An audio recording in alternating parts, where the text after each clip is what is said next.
नमस्कार बच्चों, कैसे हो? Hi, how are you?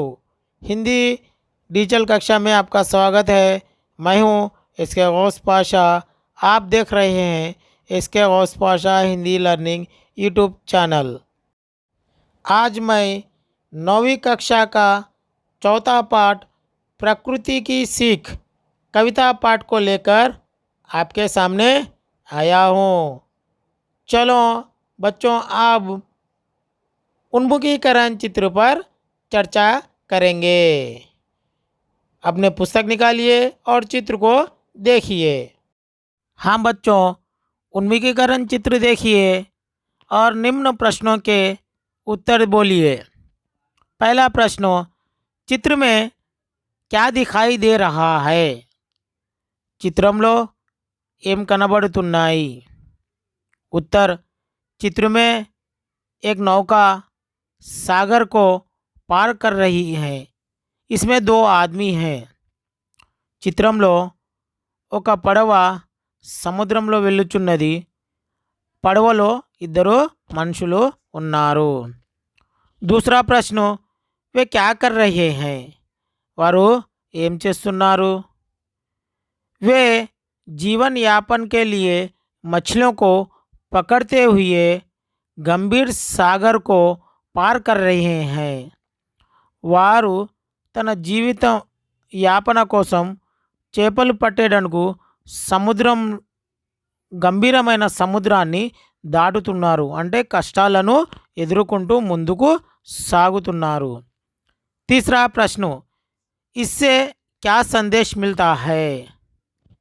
हाँ, इससे हमें यह संदेश मिलता है कि जितने भी गंभीर समस्या हो उनकी साहस और कठिन मेहनत से सामना करना चाहिए.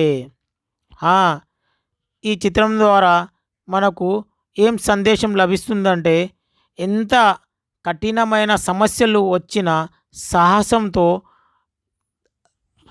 మన శ్రమ వల్ల వాటిని ఎదుర్కోవాలి. దీన్ని భావం.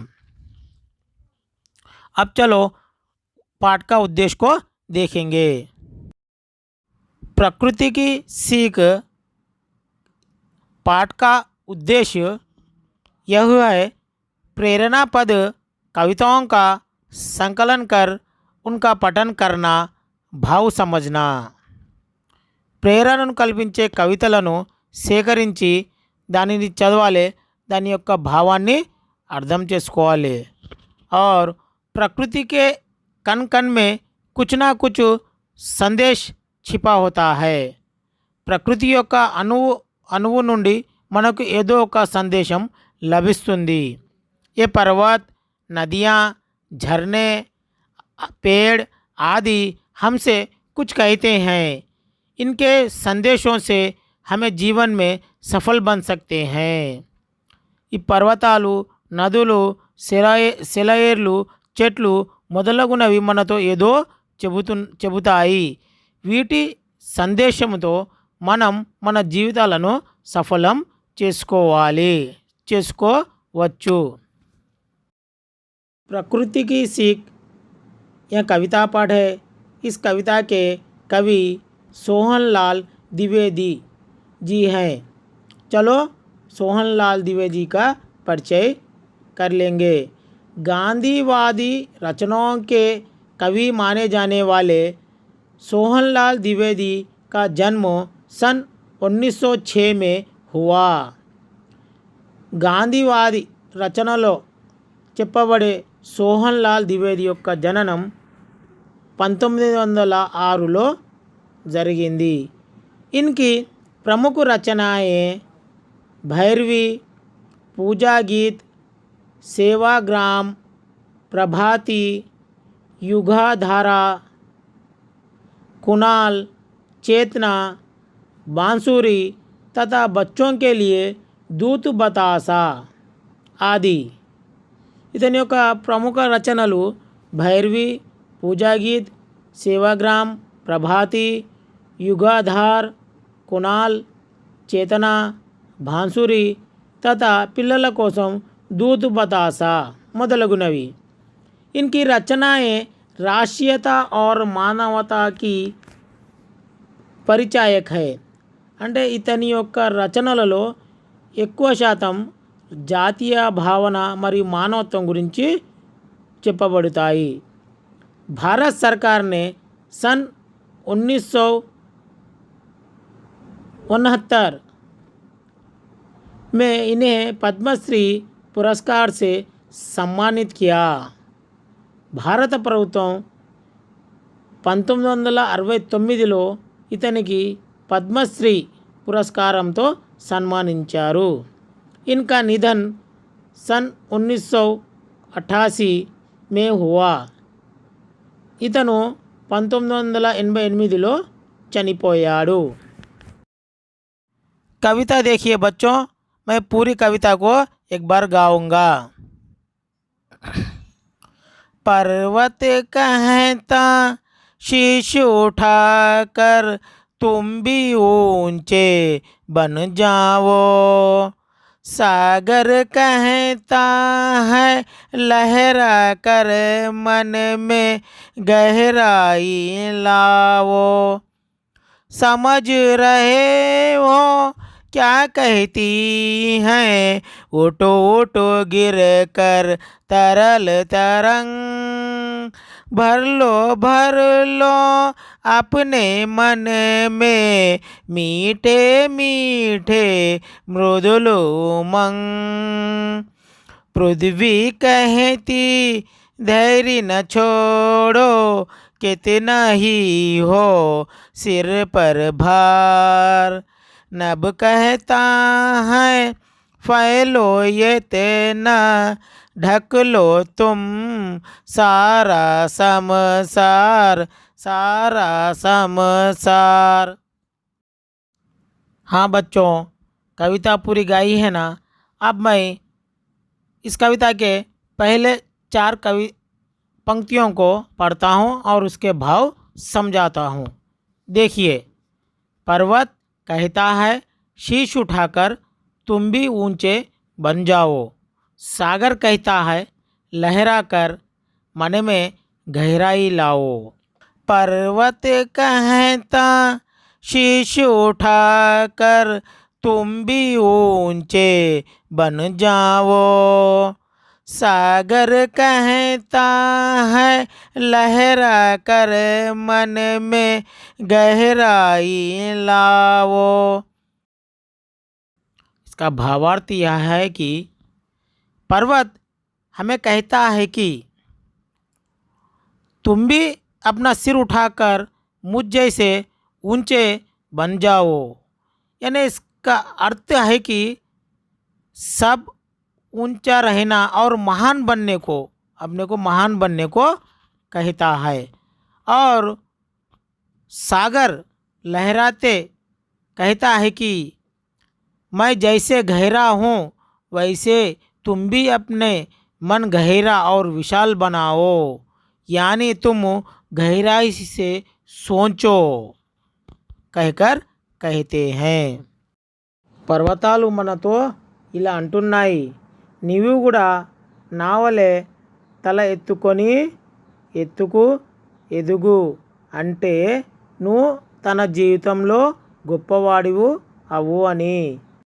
సముద్రం అంటుంది తను కూడా లోతుగా ఆలోచనలు ఉంచమని, విశాలమైన హృదయంతో ఉండమని। అంటే ఎంత మనం ఆలోచిస్తే అంత మనం జీవితంలో पैकी वस्तामो। दूसरे कवितांश को देखिए। समझ रहे हो क्या कहती है, उठो उठो गिर कर तरल तरंग, भर लो अपने मन में मीठे मीठे मृदुल उमंग। समझ रहे हो क्या कहती है, उठो उठो गिर कर तरल तरंग, भर लो अपने मन में मीठे मीठे मृदुल उमंग। इसका भावार्थ देखिए।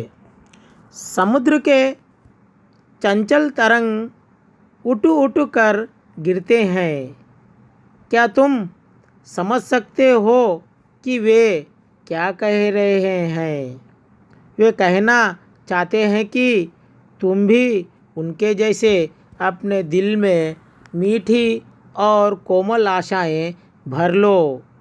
यानी अपने जीवन में सुख दुख आते हैं, ऊंच नीचा होता है हमारा जीवन, फिर भी हम मीठे और कोमल आशाओं को लेकर अपना जीवन बिताना चाहिए। తెలుగులా ఎగిరి ఎగిరి పడుతున్న నురుగులు కక్కే సముద్ర తరంగాలు అలలు ఏమీ చెబుతున్నావో అర్థమైందా? అంటే మన జీవితం కూడా సుఖదుఖాలతో అలల లెక్క ఎగిరి పడుతూ ఉంటుంది. అయినా మన మనసులో తీయ తీయని సున్నితమైన సంతోష భావనలు నింపుకోమని సముద్రం యొక్క అలలు చెబుతున్నాయి. तीसरा कवितांश को देखिए। पृथ्वी कहती धैर्य न छोड़ो, कितना ही हो सिर पर भार। नभ कहता है फैलो इतना, ढक लो तुम सारा संसार। पृथ्वी कहती धैर्य न छोड़ो, कितना ही हो सिर पर भार। नभ कहता है फैलो इतना, ढक लो तुम सारा संसार, सारा संसार। धरती हमसे कहती है कि चाहे जितनी बड़ी जिम्मेदारी तुम्हें है उसको पूरी करनी है, धैर्य के साथ उसे पूरा करो।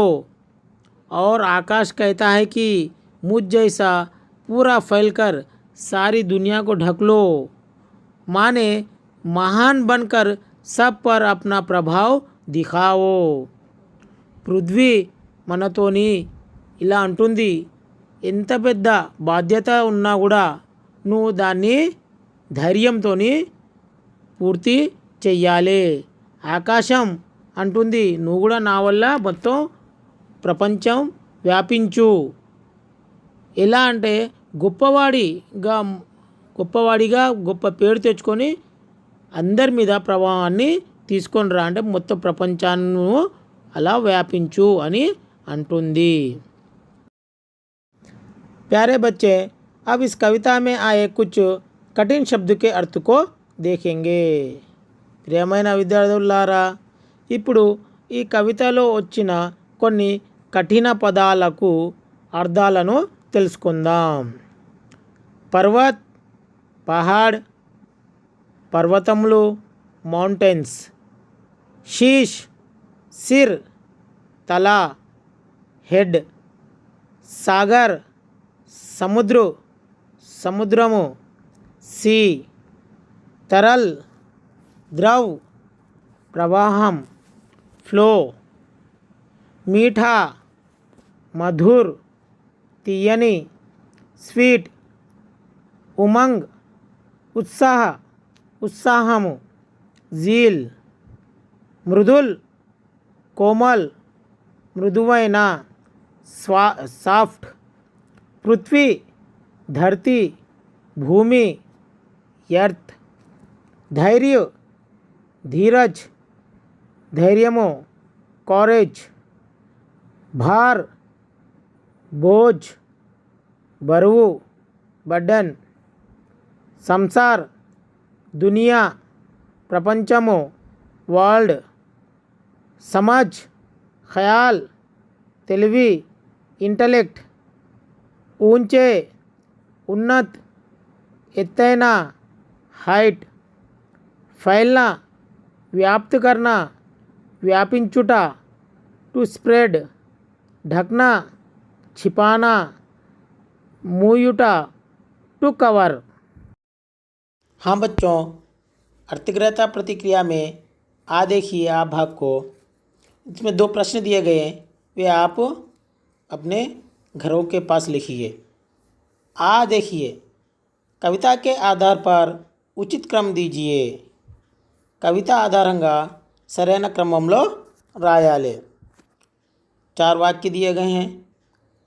पहला वाक्य, सागर कहता है लहरा कर, पर्वत कहता है शीश उठाकर, मन में गहराई लाओ, तुम भी ऊंचे बन जाओ। इसमें पहला वाक्य क्या है? మొదటి వాక్యం ఏంటిది? हाँ, पर्वत कहता है शीश उठाकर। రెండో వాక్యం, दूसरा वाक्य क्या है? तुम भी ऊंचे बन जाओ। हाँ, सही बताया। మూడో వాక్యం, सागर कहता है लहरा कर, यह तीसरा वाक्य, ఇది మూడో వాక్యం। నాలుగో వాక్యం ఏంటిది మరి మిగిలింది? मन में गहराई लाओ। इस तरह लिखना चाहिए, ఈ విధంగా రాయాలి।